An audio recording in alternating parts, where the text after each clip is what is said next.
महाभारत में भीष्म पितामह महत्वपूर्ण पात्रों में से एक थे।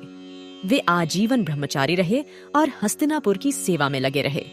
उनके पिता राजा शांतनु थे। भीष्म के जन्म से जुड़ी कथा बहुत ही खास है। महाभारत के अनुसार राजा शांतनु को देव नदी गंगा से प्रेम हो गया था। राजा ने गंगा नदी से विवाह करने की इच्छा बताई।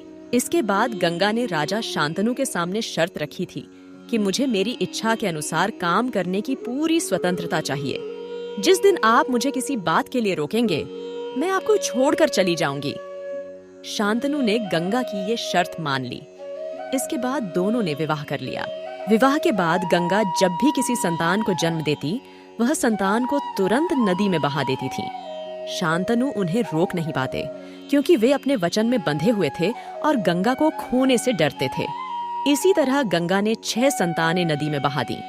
जब 7वीं संतान को भी गंगा नदी में बहाने जाने लगी, तो शांतनु का सब्र टूट गया। उनसे रहा नहीं गया। उन्होंने गंगा को रोककर पूछा कि वो अपनी संतानों को इस तरह नदी में बहा क्यों देती है।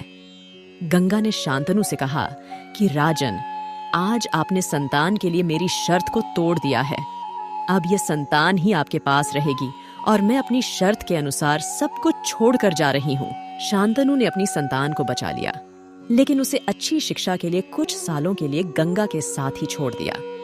उस पुत्र का नाम देवव्रत रखा गया था।